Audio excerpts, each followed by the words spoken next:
بارك الصلوات اللهم اللهم صل علی محمد صل. وآل محمد وجل فرجهم۔ کون سمجھا ہے مرتبہ ماں کا، کون سمجھا ہے مرتبہ ماں کا، درجہ ماں کا ہمیں قرآن بھی سمجھاتا ہے، ماں کے قدموں میں ہے جنت یہی بتلاتا ہے، ماں دعا مانگے تو طوفان بھی تھم جاتا ہے، درد ماں کا کہاں قدرت سے سہا جاتا ہے، ماں جو تڑپی تو مشیت کو تڑپتے دیکھا، چشمہ آب کو صحرا میں ابلتے دیکھا، کون سمجھا ہے مرتبہ ماں کا، کون سمجھا ہے مرتبہ ماں کا، ہو پریشان جو اولاد تو جاں کھوتی ہے، قبر میں جا کے بھی ماں چین سے کب سوتی ہے، فکر اولاد کہاں ماں سے جدا ہوتی ہے، بند آنکھیں ہوں مگر لب پہ دعا ہوتی ہے، پوری ہوتی ہے دعا کیسی یہ جا کر دیکھو، قبر پہ ماں کی کبھی ہاتھ اٹھا کر دیکھو، کون سمجھا ہے مرتبہ ماں کا، کون سمجھا ہے مرتبہ ماں کا، نالو آہو فغاں لب پہ نانے دینا، ماں کو تکلیف نہ کوئی بھی اٹھانے دینا، تلخی لہجے میں ذرا سی بھی نہ آنے دینا، ماں کی خدمت کا نہ موقع کبھی جانے دینا، ماں اگر روٹے گی سمجھو کہ قیامت ہوگی، آل اطہار سے سمجھو کہ عداوت ہوگی، کون سمجھا ہے مرتبہ ماں کا، کون سمجھا ہے مرتبہ ماں کا، ہو دعا ماں کی تو تقدیر بنا سکتی ہے، دنیا کیا چیز ہے جنت بھی دلا سکتی ہے، ماں کی عظمت یہی اعجاز دکھا سکتی ہے، موت کو دیکھ کے شکست لوٹ کے آ سکتی ہے، دیکھا تاریخ میں یوں بندے کفن ٹوٹ گئے، ماں نہ سہ پائی کے بچے جو میرے روٹھ گئے، کون سمجھا ہے مرتبہ ماں کا، کون سمجھا ہے مرتبہ ماں کا، کون سمجھا ہے مرتبہ ماں کا، بارک السلام علیکم۔ اللہم صل علی محمد وآل محمد وجل فرجهم۔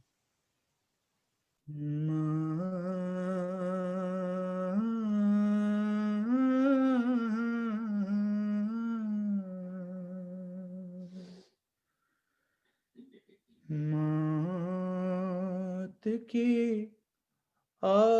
آغوش میں جب تھک کے سو جاتی ہے ماں،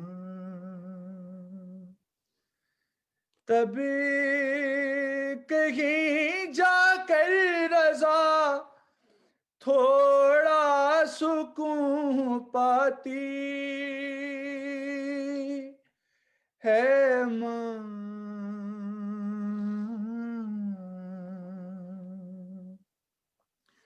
فکر میں بچوں کی کچھ اس طرح گھل جاتی ہے ماں.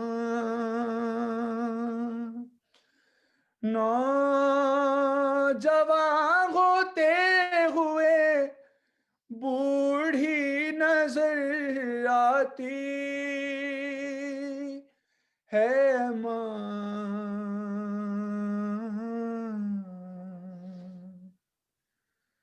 جاتے جاتے بچے کو دل سے لگانے کے لیے توڑ کر بندھے کفن باہوں کو پھیلاتی ہے ماں.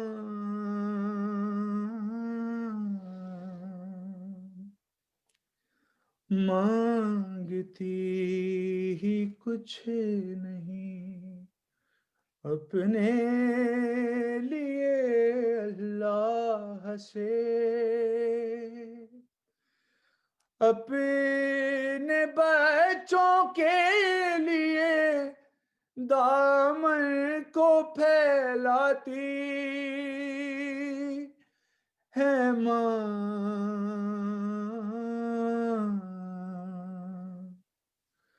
ماں کہتے ہیں کسے اور مامتا کیا چیز ہے. کوئی انہیں بچوں سے پوچھے جن کی مر جاتی ہے ماں.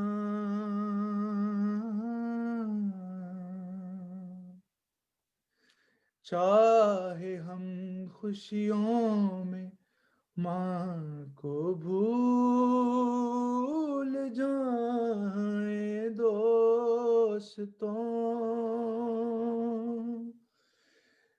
جب مصیبت سر پہ پڑتی ہے تو یاد آتی ہے ماں.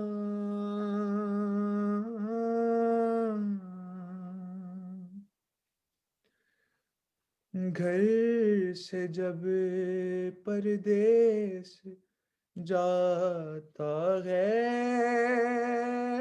کوئی نور نظر،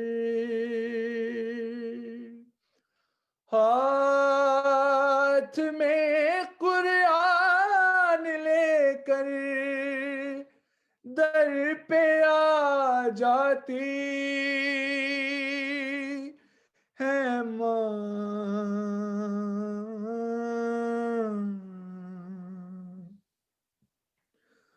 اپنے پہلو میں لٹا کر روز تو کی طرح ایک بارہ 5 14 ہم کو رٹواتی ہے ماں.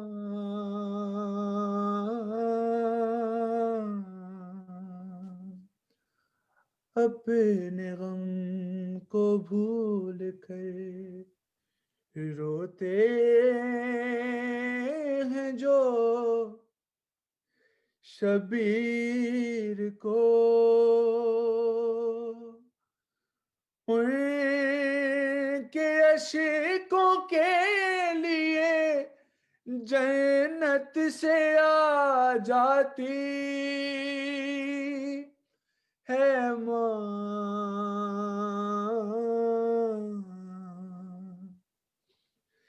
شکریہ ہو ہی نہیں سکتا کبھی ماں کا ادا، مرتے مرتے بھی دعا جینے کی دے جاتی ہے ماں،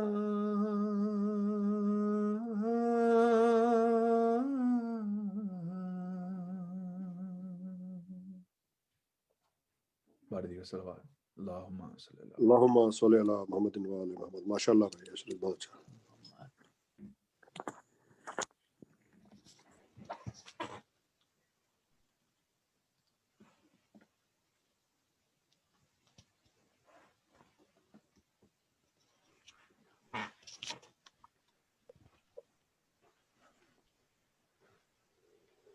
ایک سوال ارشاد فرمایا. اللہم صلی علی محمد و آل محمد. آپ حضرات سے معروضہ ہے کہ ایک مرتبہ سورہ حمد اور 3 مرتبہ سورہ اخلاص کی تلاوت فرما کر ام لیلہ جعفری بنت سید فیض الحسن جعفری مرحومہ کی روح کو ایصال فرمائے. بسم اللہ.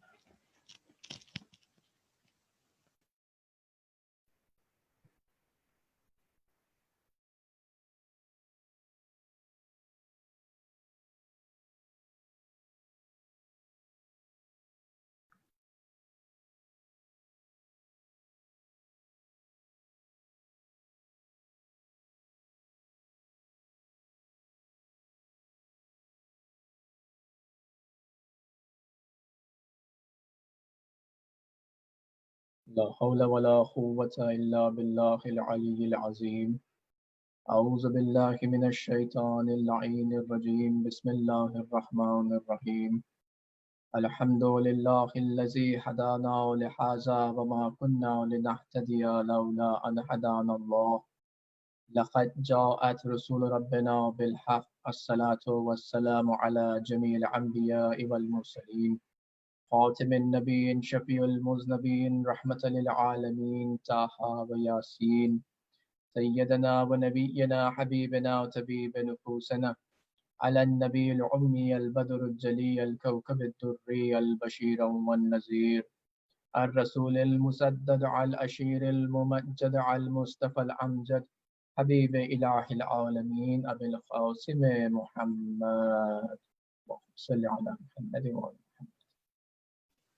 وعلى إمام المتحر والشجاع الغزنفر قاسم توبا وسخر أبي شبير وشبر خالق باب خيبر حامل اللواء الحمد يوم المحشر مزهر الأجائب ومزهر الغرائب الذي هبه فرج على الحوزر والغائب إمام المشرقين وإمام المغربين سيد الكونين أبي مولى الثقلين أمير المؤمنين علي بن أبي طالب.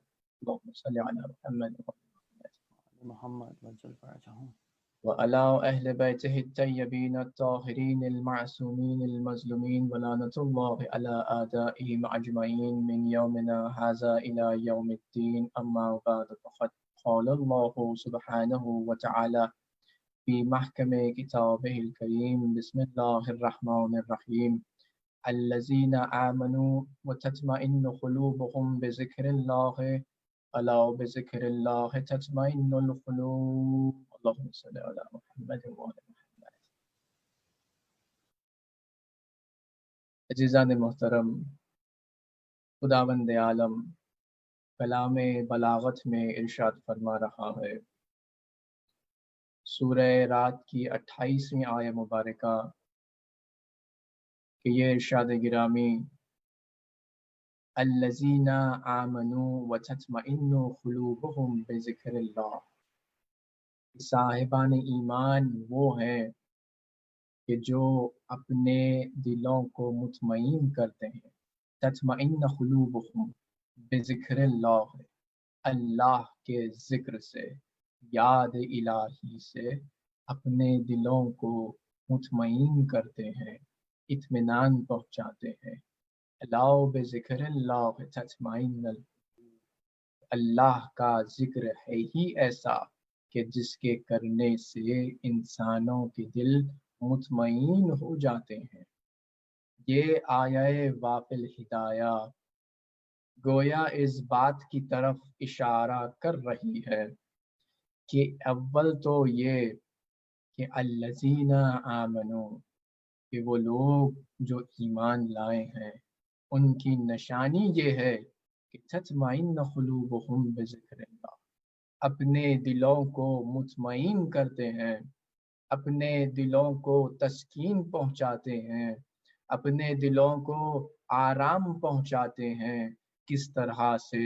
تطمئن قلوبہم بذکر اللہ، اللہ کی یاد کر کے، اللہ کو یاد کرتے ہوئے، اس کا ذکر کرتے ہوئے اپنے دلوں کو مطمئن کرتے ہیں، کیونکہ اللہ کا ذکر کرتا ہی یہی ہے، اس کا فائدہ ہی یہی ہے کہ انسان کے دلوں کو مطمئن کرتا ہے۔ یعنی اب دوسری جانب آیہ مبارکہ یہ بتلا رہی ہے کہ یہاں لفظ مطمئن ہے، یہاں اطمینان کا تذکرہ آیا ہے۔ اطمینان کی تعریف یہی ہوگی کہ جہاں پہلے ایک حالت میں دل بڑا بے قرار تھا، کہ جہاں دل بڑا مضطرب تھا، دل جہاں بڑا پریشان تھا، دل کے جہاں اسے قرار نہیں تھا، دل کے جہاں وہ بڑا بے تاب تھا، اس کے بعد اللہ کی جانب سے ایسی عنایات ہوئی ہیں کہ جہاں وہ دل اب تک جو بے قرار تھا اب مطمئن نظر آتا ہے۔ یعنی مطمئن ہونا، جب انسان کو سکون اور راحت آتی ہے تکلیف کے بعد میں، تو وہ ہے اطمینان، کہ جہاں اب انسان راحت کا مزہ لے رہا ہوتا ہے، آرام محسوس کر رہا ہوتا ہے، یعنی یہ ہے اطمینان کی تعریف۔ گویا آیہ مبارکہ بتلا رہی ہے کہ صاحبان ایمان کی زندگی دنیا میں صرف آرام دہ نہیں ہے، یہاں صاحبان ایمان کی زندگی میں مسلسل یا تو امتحانات ہیں، یا تو پھر وہاں قضاء و قدر کی جانب سے آنے والے امتحانات ہیں، دنیا کی جانب سے پیش آنے والے مرحلے ہیں۔ دنیا میں رہنا اتنا آسان بھی نہیں ہے کہ جہاں انسان سکون سے زندگی گزار لے۔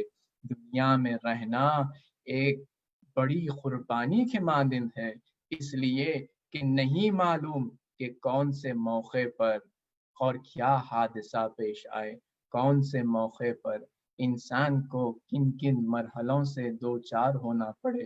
یعنی یہ زندگانی ہے انسان کی کہ جس میں مسلسل مرحلے در مرحلے ہیں، جس میں مسلسل امتحانات در امتحانات ہیں، مگر ان تمام مرحلوں میں، ان تمام امتحانات میں، ان تمام مشکلات میں، ان مصیبتوں میں اگر کوئی چیز انسان کو راحت فراہم کر رہی ہے تو وہ یہ نسخہ ہے کہ جو خداوند عالم نے قرآن حکیم میں رکھا ہے کہ الا بذکر اللہ تطمئن القلوب، کہ اپنے دلوں کو مطمئن کرو تو اللہ کے ذکر سے مطمئن کرو۔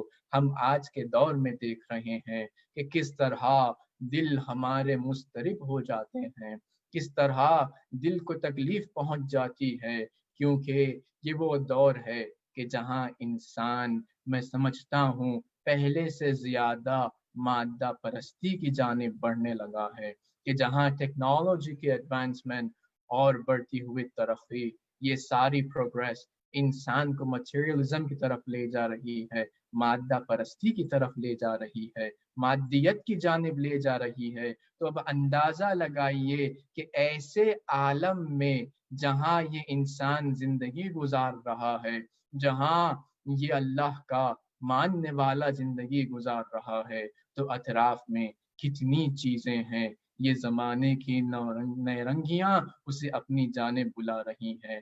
فرض بفرض محال یہ دیکھتے جائیے کہ کس طرح یہ مادیت انسان کو اپنے لپیٹ میں لے رہی ہے۔ کہیں انسان کسی چیز کے چاہنے کی طلب میں لگا ہوا ہے، اگر وہ چیز اسے حاصل نہ ہو تو انسان غمگین ہو جاتا ہے۔ آج اس کے پاس مال ہے، کل چلا جائے تو وہ بے قرار ہو جاتا ہے۔ آج اس کے پاس اللہ کی جانب سے دی ہوئی تمام سہولیات ہیں، تمام آرائش ہیں، کل اگر اللہ اس سے وہ لے لے تو انسان بڑا مضطرب ہو جاتا ہے۔ اور وہیں یہ انسان جہاں جاہو حشم کی چاہ میں لگا ہوا ہوتا ہے، اگر نہ ملے تو تکلیف ہونے لگتی ہے۔ یہی انسان ہے کہ جو مسلسل دنیا میں اتنی مصیبتیں اٹھا رہا ہے کہ کہیں فتنے برپا ہیں تو کہیں خاندان میں ایسے نفاق ہیں کہ جس میں انسان بہت بری طریقے سے پھنسا ہوا ہے۔ کبھی اولاد کے ساتھ معاملات ہیں، کبھی ازدواجی زندگی میں معاملات ہیں، تو کبھی انسان کے سوسائٹی میں معاملات ہیں۔ یعنی انسان ہر طریقے سے، انسان ہر اینگل سے، چاروں طرف سے انسان ان تمام آلام و مصائب میں پھنسا ہوا ہے کہ اس سے نکلنے کی کوئی راہ نظر نہیں آتی۔ تو ایسے عالم میں اگر انسان خود کو پالے، اگر وہ مومن ہو تو اس کو چاہیے کہ قرآن حکیم سے ہدایت طلب کرے، کیونکہ قرآن حکیم پکار کر کہہ رہا ہے کہ الذین آمنوا وتطمئن قلوبهم بذکر اللہ، الا بذکر اللہ تطمئن القلوب، کہ انسان مومن وہ ہے کہ جو اللہ کو یاد کرتا ہے، کبھی اپنی مصیبتوں کو یاد کر کے پریشان ہے تو کبھی اپنے گناہوں کو یاد کر کے پریشان ہے، تو وہیں بارگاہ احدیت میں جب رجوع کیا جائے گا، جب ذکر الہی کیا جائے گا، جب اللہ کو پکارا جائے گا، جب اس کی بارگاہ میں گڑ گڑا کر دعائیں کی جائیں گی اور توبہ کی جائے گی، تو وہ تسکین جو قلب کو ملتی ہے اس کا اندازہ کوئی نہیں لگا سکتا۔ جو مصیبت سے نکلنے کے بعد خداوند عالم کی جانب سے، اگرچہ انسان یہی تو ہے، ہم ہر شب جمعہ یہی دعا پڑھتے ہیں جس میں کہتے ہیں اپنے خداوند عالم سے، انا عبدک الضعیف الذلیل الحقیر المسکین المستکین، کہ اللہ کی بارگاہ میں ہم اپنے آپ کو سپرد کر رہے ہیں، اس کی بارگاہ میں مکمل طریقے سے سبمٹ کر رہے ہیں۔ یہ انکنڈیشنل سبمیشن ہے اس کی بارگاہ میں، اس اعتراف کے ساتھ کہ پروردگار انا عبدک الضعیف، میں بہت کمزور ہوں، ضعیف الذلیل، اب میں اپنے آپ کو تیری بارگاہ میں ہیوملیٹ کر رہا ہوں، میری کوئی توقع نہیں ہے، میرا کوئی مقام نہیں ہے، میری کوئی عزت و توقیر نہیں ہے تیرے آگے، ذلیل الحقیر المسکین المستکین، میرا کوئی وجود نہیں ہے اور میں تیرے آگے مسکین ہوں۔ اس کا اعتراف کرتا ہے جب بندہ اللہ کی بارگاہ میں، تو جب مصیبت و آلام میں گزرتا ہے تو وہ یہ جانتا ہے کہ اگرچہ میری حیثیت تو کچھ نہیں ہے، مگر میں یہ جانتا ہوں کہ ایک پروردگار ہے جو میرا خالق ہے، وہی توانا ہے، وہی دانا و بینا ہے، وہی قادر ہے کہ جس کی جانب سے عطا کردہ ہدایت، جس کی جانب سے عطا کردہ قوت ہے، جس کی بدولت ان امتحانات میں انسان آسانی سے گزر جاتا ہے، کامیاب ہو جاتا ہے۔ یعنی یہ مومن کے صفات میں داخل ہے۔ گویا یہ آیہ مبارکہ صرف ایک زاویے سے گفتگو نہیں کر رہی ہے، جب اس پر نظر کی جا رہی ہے، اس پر گفتگو کی جائے گی تو نہ جانے کتنے مضامین اور ابھر کر آنے لگیں گے۔ چنانچہ یہ وہ ذکر ہے کہ جس کو کرنے کا خداوند عالم حکم بھی دے رہا ہے، تو وہیں اب ہماری ذمہ داری یہ ہے کہ ہم پہچانیں کہ یہ ذکر ہے کیا، اور کون بتائے گا کہ کیسا ذکر کرنا ہے، یہ تربیت کون دے گا۔ چنانچہ وہیں قرآن حکیم پھر ارشاد فرماتا ہے کہ فَاسْأَلُوا أَهْلَ الذِّكْرِ إِن كُنتُمْ لَا تَعْلَمُونَ، کہ جو تم نہیں جانتے پوچھو تو کس سے پوچھو؟ پس الو اہل ذکر، اہل ذکر سے پوچھو کہ یہ کیا ہے، ان سے پوچھو جو تم نہیں جانتے۔ تو پھر وہیں خداوند عالم نے اسی قرآن حکیم میں، یہ بلاغت قرآن ہے، یہ قرآن کا معجز نما بیان ہے کہ وہیں قرآن حکیم جہاں ایک آیہ مبارکہ میں ہدایت دے رہا ہے سوال کرنے کی، تو دوسرے مقام پر خود جواب دے کر نشاندہی کر رہا ہے کہ یہ اہل ذکر کون ہے۔ تو وہیں قرآن حکیم فرماتا ہے قد نزل اللہ علیکم ذکرا رسولا، وہیں خداوند عالم نے تمہاری جانب نازل کیا ہے ذکر، اور وہ کوئی اور نہیں، وہ ہمارا رسول ہے جسے ہم نے ذکر بنا کر نازل کیا ہے۔ صلوات بھیجے محمد و آل محمد پر۔ اللہم صلی علی محمد و آل محمد۔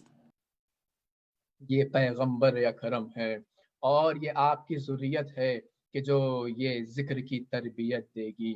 چنانچہ روایات میں آیا ہے، ابن بابیہ نے بسند معتبر امام علی رضا علیہ السلام اللہم صلی علی محمد و آل محمد سے روایت کی ہے کہ امیر المؤمنین سے رسول اللہ نے فرمایا کہ یا علی، اللہ نے دنیا میں کسی مخلوق کو ہم سے بہتر خلق نہیں فرمایا۔ تو وہاں امیر المؤمنین نے سوال کیا، یا رسول اللہ، کیا آپ جبرائیل سے بھی افضل ہیں؟ یعنی سوال امیر المؤمنین کر رہے ہیں تو یہ تعلیم دینے کے لیے کل کے دن کوئی یہ نہ سمجھ لے کہ مخلوقات میں جبرائیل جیسا امین وحی بھی ہے۔ تو وہیں امیر المومنین کا یہ سوال تمام شکوک و شبہات کو دور کر رہا ہے۔ گویا امیر المومنین تو جانتے تھے مگر سوال کیا ہے تو ہماری تربیت کے لیے، ان کی تربیت کے لیے جن کا ایمان کم تھا، جن کا علم کم تھا، تاکہ یہ بات ان کے لیے بھی واضح ہو جائے۔ چنانچہ اب یہاں پیغمبر اکرم ارشاد فرماتے ہیں کہ یا علی، اللہ نے ملائکہ پر تمام انبیاء و مرسلین کو فضیلت دی ہے، پھر اللہ نے مجھے تمام انبیاء و مرسلین پر فضیلت دی ہے، میرے بعد آپ اور ائمہ معصومین علیہ السلام سب پر فضیلت رکھتے ہیں۔ پھر اس کے بعد پیغمبر اکرم ارشاد فرماتے ہیں کہ یہ ملائکہ مقربین ہیں کہ جو ہمارے اور ہمارے دوست دار کے خدمت گزار ہیں، یہ فرشتے جو حاملان عرش ہیں وہ ہمارے دوستوں کے لیے اللہ کی بارگاہ میں طلب استغفار کرتے ہیں، طلب مغفرت کرتے ہیں۔ یا علی، اگر ہم نہ ہوتے تو پروردگار آدم کو خلق نہ کرتا، یا علی اگر ہم نہ ہوتے تو پروردگار حوا کو خلق نہ کرتا، پروردگار جنت کو خلق نہ کرتا، وہ جہنم کو خلق نہ کرتا، وہ آسمان کو نہ بناتا، زمین بھی عالم وجود میں نہ آتی، کیوں کر ہم ملائکہ سے افضل نہ ہو کہ ہم ہی وہ ہیں جنہوں نے سب سے پہلے اللہ کی معرفت حاصل کی تھی، ہم ہی وہ ہیں جنہوں نے اللہ کی تسبیح و تحلیل کی تھی۔ اس کے بعد جو سب سے پہلے اللہ نے خلق کیا وہ ہم تھے، ہم نے اس کی وحدانیت کا اقرار کیا ہے، ہم نے اس کی حمد و ثنا کی ہے۔ پھر اس کے بعد اللہ نے ملائکہ کو خلق کیا اور ملائکہ نے ہم کو دیکھا کہ جو ہم ایک نور تھے تو ملائکہ ہماری عظمت دیکھ کر حیران رہ گئے تھے۔ تو جب یہ ہم نے دیکھا تو ہم نے چاہا کہ یہ ہمیں سب سے عظیم ترین نہ سمجھ لیں، تو ہم نے کہا سبحان اللہ۔ اس کے بعد ملائکہ نے سنا تو انہوں نے تسبیح کی سبحان اللہ۔ ملائکہ کو پتہ ہو گیا تھا کہ اللہ ہے جو سب سے عظیم ہے۔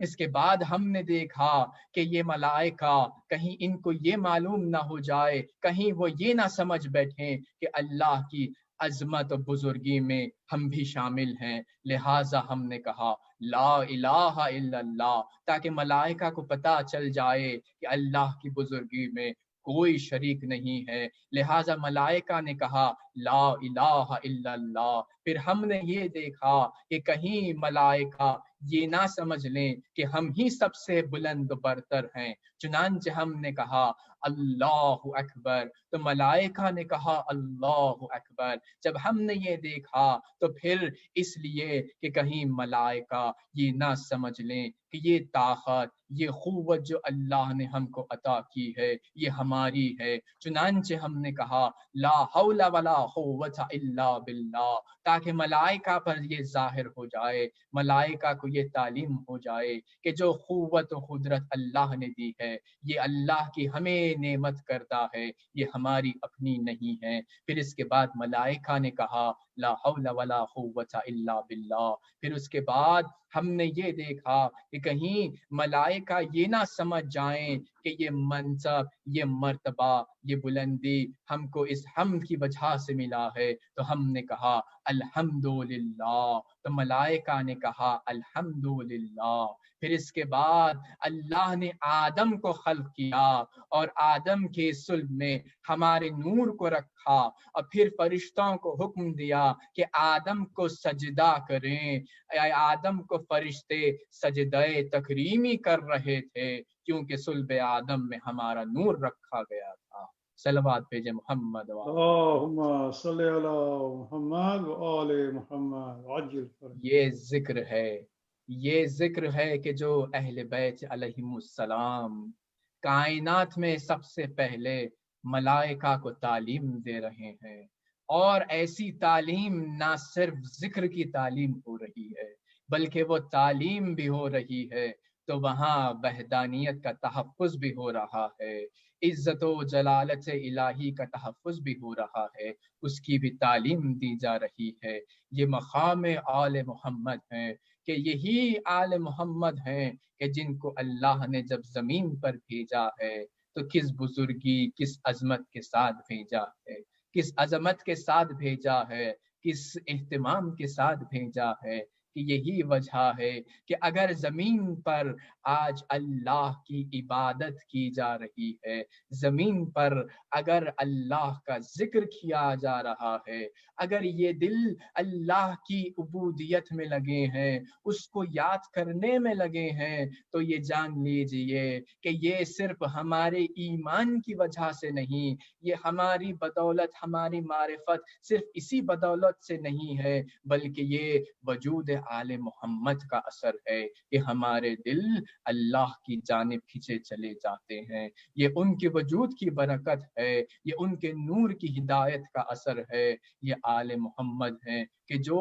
اللہ کا ذکر کرنا سکھاتے ہیں، تو یہی آل محمد ہیں کہ جیسے قرآن حکیم ارشاد فرماتا ہے قد انزل اللہ الیکم ذکرا رسولا، کہ ہم نے تمہاری جانب ذکر کو نازل کیا ہے، کہ وہ جو خود رسول ہے، تو اب اندازہ لگائیے کہ جو رسول کو یہ حل جزاء الاحسان الا الاحسان، مگر یہ منزل تو اس سے بھی بڑی ہے کہ رسول کہ جس نے ملائکہ کو تعلیم دی ہے کہ ذکر کیسے کیا جاتا ہے، جو ملائکہ کو ذکر سکھا رہا ہے، تو یہی خداوند عالم نے اپنے رسول کو سراپا ذکر بنا کر نازل کیا ہے۔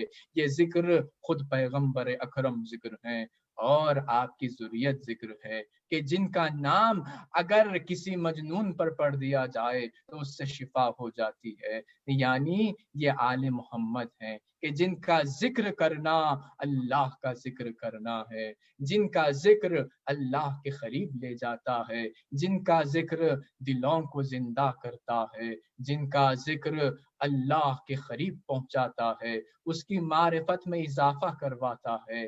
ہاں یہ جبھی ممکن ہے کہ جب ہمارے دل آل محمد کی جانب اس طریقے سے جائیں جس طرح خداوند عالم چاہتا ہے، تو یہ ذکر ہے کہ یا الذین آمنوا تطمئن قلوبہم بذکر اللہ، الا بذکر اللہ تطمئن القلوب، یہ ذکر ہے کہ جس کے کرنے سے دل مطمئن ہوتا ہے۔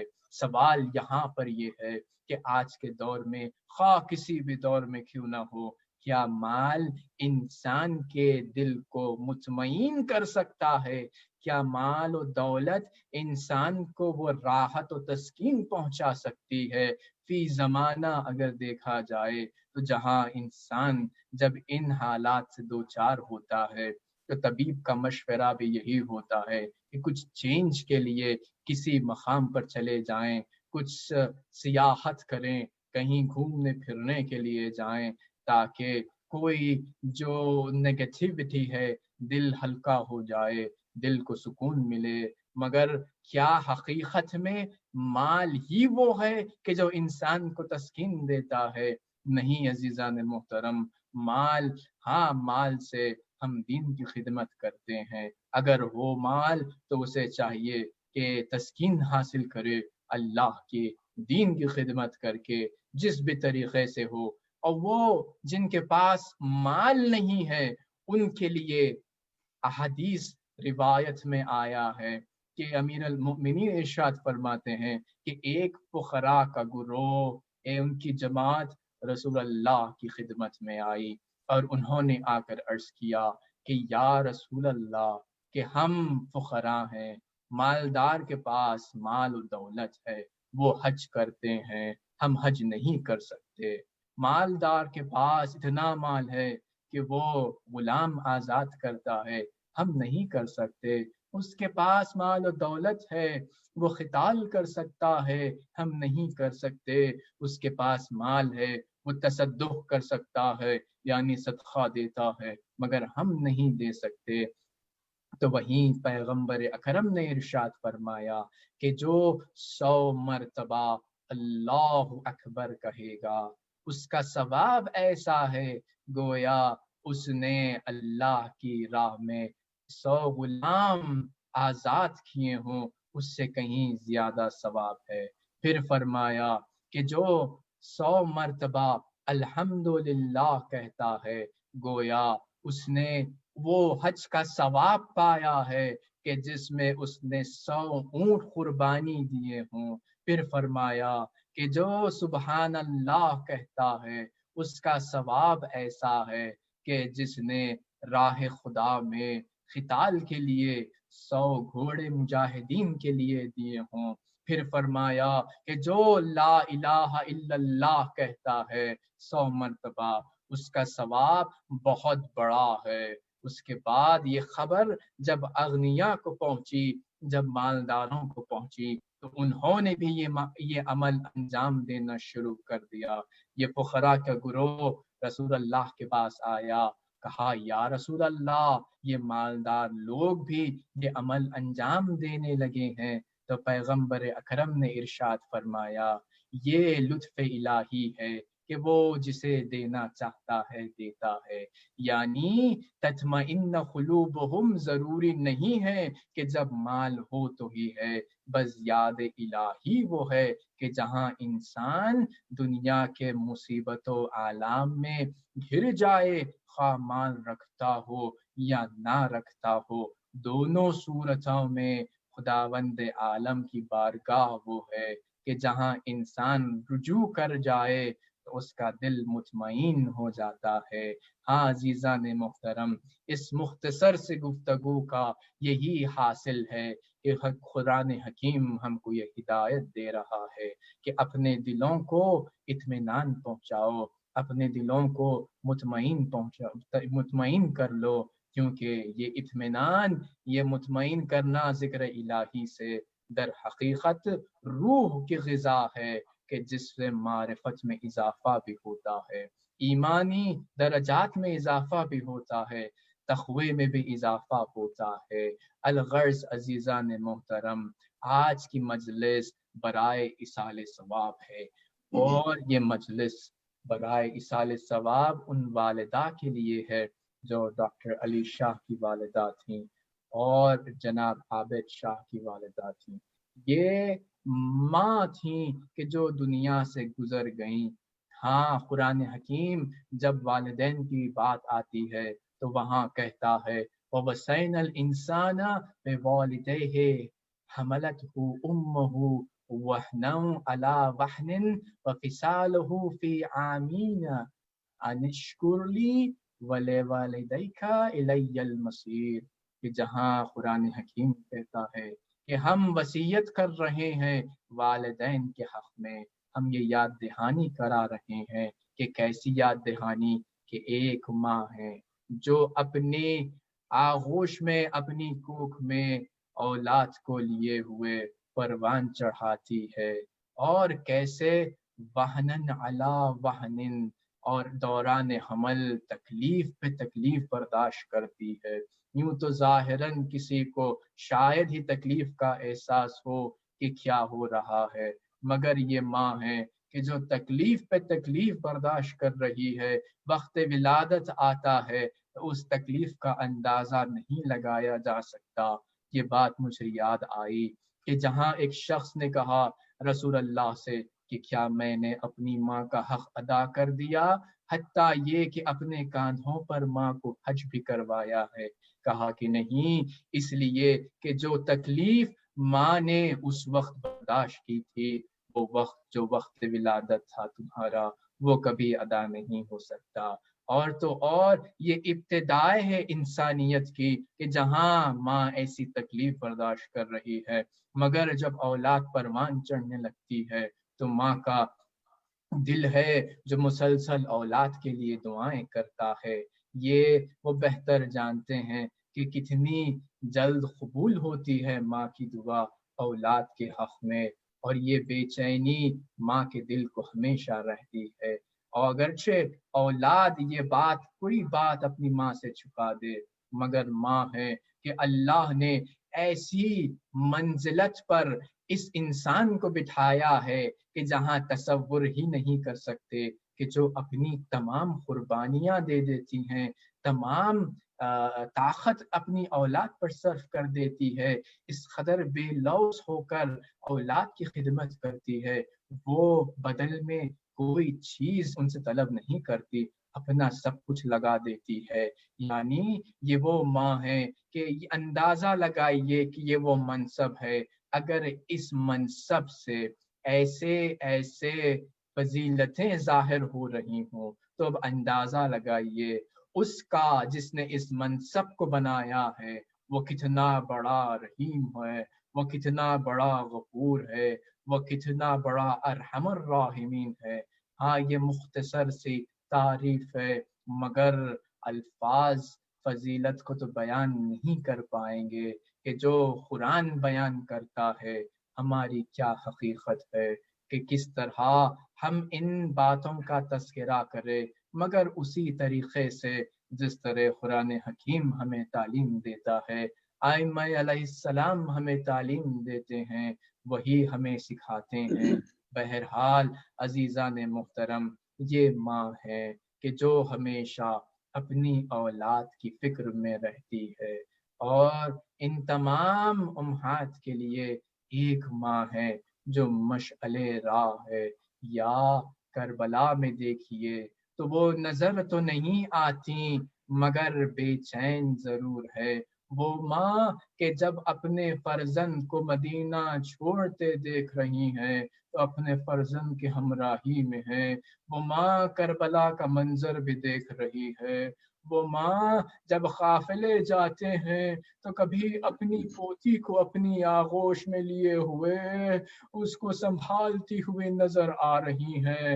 ہاں یہی ماں ہے جب دنیا سے جانے کا وقت آیا، جب شہزادی کونین اپنے وقت آخر اپنے بچوں کو مسجد نبوی بھیجتی ہیں، پہلے بقیع میں بھیجتی ہیں کہ جاؤ بچوں اپنی ماں کے لیے دعا کر کے آؤ، اس کے بعد اسماء سے کہتی ہیں اے اسماء جب میرے بچے آ جائیں تو انہیں سب سے پہلے کھانا کھلانا، اس کے بعد حجرے میں آنے دینا۔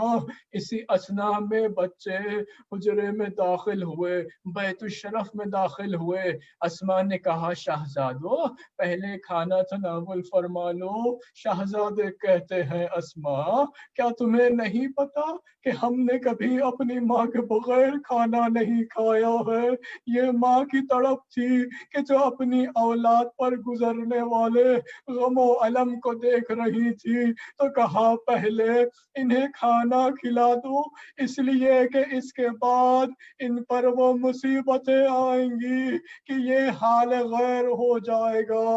ہاں شہزادے آئے، بی بی نے انہیں رخصت کیا کہ جاؤ مسجد نبوی نانا کی مزار پر۔ یہ شہزادے جب مزار پر آئے ہیں تو آواز سنتے ہیں اے یتیم فاطمہ کے فرزند یتیم آ رہے ہیں، کوئی کہتا ہے شفیع روز جزا کے فرزند آ رہے ہیں، یہاں تک رسول اللہ کی آواز آئی اے میرے پیارو، انبیاء و مرسلین تمہاری ماں کو لینے کے لیے آئے ہیں۔ ہاں وہ وقت آیا کہ جب شہزادے بیت الشرف میں آئے ہیں تو جناب اسما کو روتا دیکھا۔ انہوں کیا کہتی؟ شہزادوں نے اپنے سر سے امامے پھینکے، اِنَّا لِلَّهِ وَإِنَّا إِلَيْهِ راجعون۔ ہائے مادر گرامی دنیا سے گزر گئی۔ ہاں جناب زہرا کو غسل کفن دیا گیا اور جب رخصت کی باری آئی، جب آخری دیدار کے لیے تمام اولاد کو بلایا گیا تو بچے ماں کا دیدار کر رہے تھے۔ ماں نے دیکھا بچوں کا اضطراب، ہائے ماں ہمیشہ گلے سے لگایا کرتی تھی، ماں اپنے تکلیف بھول گئی، شکستہ پہلو کا درد بھول گئی، بندے کفن کھل گئے، ہاتھوں کو بلند کیا، حسنین کو آغوش سے اپنے سینے سے لگایا، آواز آئی یا علی بچوں کو ماں سے جدا کیجئے کہ ملائکہ عرش پر یہ منظر دیکھنے کے متحمل نہیں ہے۔ اِنَّا لِلَّهِ وَإِنَّا إِلَيْهِ راجعون۔ وَسَيَعْلَمُ الَّذِينَ ظَلَمُوا أَيَّ مُنْقَلِبٍ يَنْقَلِبُونَ۔ سبحان ربك رب العزة عما يصفون والسلام على المرسلين والحمد لله رب العالمین۔ آپ حضرات سے معروضہ ہے کہ ایک مرتبہ سورہ حمد، 3 مرتبہ سورہ اخلاص کی تلاوت فرما کر مرحومہ ام لیلہ جعفری بنت سید فیض الحسن جعفری اور ایک مرحوم بڑے ہی متقی پرہیزگار روشن علی چکپر ابن حسن علی چکپر کی روح کو ایصال فرمائیں۔ بسم الله الرحمن الرحيم الحمد لله رب العالمين الرحمن الرحيم مالك يوم الدين إياك نعبد وإياك نستعين اهدنا الصراط المستقيم صراط الذين أنعمت عليهم غير المغضوب عليهم ولا الضالين بسم الله الرحمن الرحيم الله سبحانه وتعالى بسم الله الرحمن الرحيم الله سبحانه وتعالى بسم الله الرحمن الرحيم قل الله الله سبحانه الله صلى الله محمد خداوند عالم سے دعا ہے کہ پروردگار تمام مومنین کو اپنی حفظ و امان میں رکھے۔ خداوند عالم جو بیمار ہیں انہیں شفائے کاملہ و عاجلہ عنایت فرما۔ پروردگار جو بے روزگار ہیں انہیں روزگار مرحمت فرما۔ جو لا ولد ہیں انہیں اولاد عنایت فرما۔ جو بیمار ہیں انہیں شفائے کاملہ و عاجلہ عنایت فرما۔ تمام کو اپنی حفظ و امان میں رکھے، صراط مستقیم پر ثابت قدم رکھے، خاتمہ ایمان پر ہو، بحق محمد و آل محمد صلوات۔ اللهم صل على محمد وآل محمد آل محمد۔ عجل فرج۔ سب زیارت پڑھوا دیں۔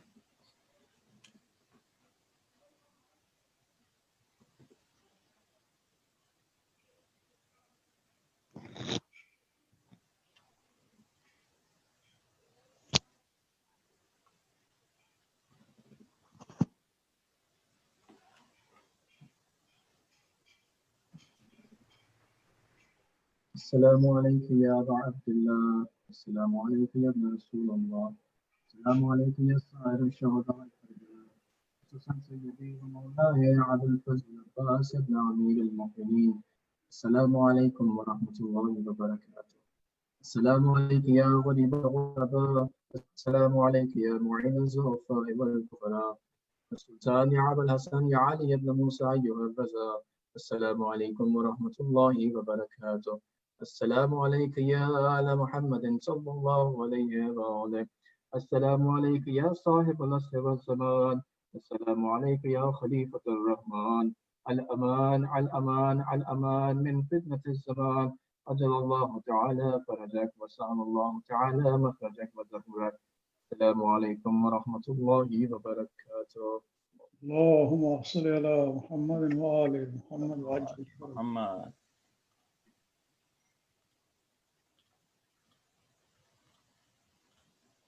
خدا حافظ everybody. جزاک اللہ مولانا صاحب. اسٹریمنگ